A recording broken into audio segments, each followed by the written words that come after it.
दोस्तों ये बॉडी देख रहे हैं, ये एक लड़का है जो प्रोटेस्ट कर रहा था कनॉट पैलेस में। उसकी बॉडी पर ये इंजरीज आई है। ये अभी एम्स में एडमिट है और वहाँ डॉक्टरों ने कंफर्म किया है कि इस पर पैलेट गन से अटैक किया गया था। अब पैलेट गन जरा इस वीडियो से समझिए होती क्या है। ये जो गन होती है, इसका जैसे ही ट्रिगर दबाते हैं तो जो गोली इसमें से फायर होती है वो कोई एक गोली नहीं होती बल्कि ग्रुप ऑफ बुलेट्स होती हैं और ये इस तरह से बहुत सारे छर्रे होते हैं और जाकर बॉडी में इम्पैक्ट करते हैं। और अगर आप इस बॉडी पे जो पड़े हुए निशान हैं वो आप देखेंगे तो वो इसी गन से किए गए हैं, इसी गन के हमले के बाद हुए हैं। एम्स के जो डॉक्टर्स हैं उनका कहना है कि इसकी एक आई में इस गोली के जो छर्रे हैं वो अंदर तक घुस चुके हैं, यहाँ गर्दन में अंदर तक घुस चुके हैं, जिसकी दोबारा से सर्जरी करके उसे निकालनी पड़ेगी। काफी रिस्क है और सबसे इम्पोर्टेंट, जिस आंख में इसके इस गोली के छर्रे लगे हैं उसकी रोशनी अभी तक नहीं आई है, एटलीस्ट जब मैं ये वीडियो रिकॉर्ड कर रहा हूँ। और 1% चांस है कि उसकी रोशनी आएगी आंखों की।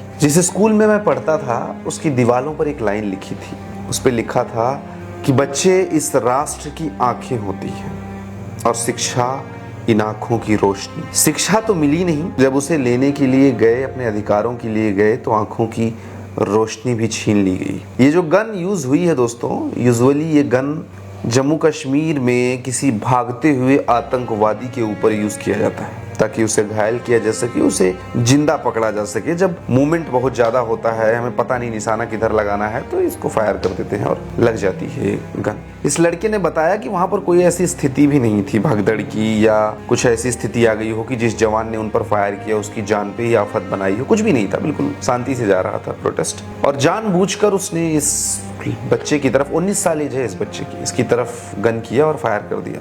और आप देख ही रहे हैं किस तरह से डैमेज हुआ है पूरी बॉडी में। और ये नड्डा जी फोटो खिंचवाने के लिए वहां भी गए थे। दिल्ली पुलिस का ऑफिशियल स्टैंड ये था कि हमारे पास न तो पैलेट गन है और न ही हमने इसे यूज किया है इस पूरे प्रोटेस्ट में इसे कंट्रोल करने के लिए। आरएएफ की तरफ से कोई भी बयान नहीं आया और इस बच्चे का भी यही कहना है कि आरएएफ ने ही फायर किया था, उसी के एक जवान ने हमारी तरफ फायर किया था जानबूझकर निशाना लगाकर, जबकि हम हाथ जोड़कर वहां खड़े हो गए थे कि प्लीज हमें मत मारो। जो गन आतंकवादियों पर यूज होती है वो गन देश के छात्रों पर चलाई गई। इस बच्चे ने साल 2024 में एक पेपर दिया था, दिल्ली पुलिस का पेपर, वो भी लीक हो गया था और उसी से ये फ्रस्ट्रेटेड था, उसीलिए प्रदर्शन में गया था। अभी तक तो मीडिया ही छात्रों को देशद्रोही आतंकवादी का एंगल दिखाने की कोशिश करती थी। अब सिस्टम में भी दिखा दिया कि हम विश्वास करते हैं मीडिया की बातों पर, शायद इसीलिए पैलेट गन को चलाया गया। Welcome to all of you in a dark phase of democracy.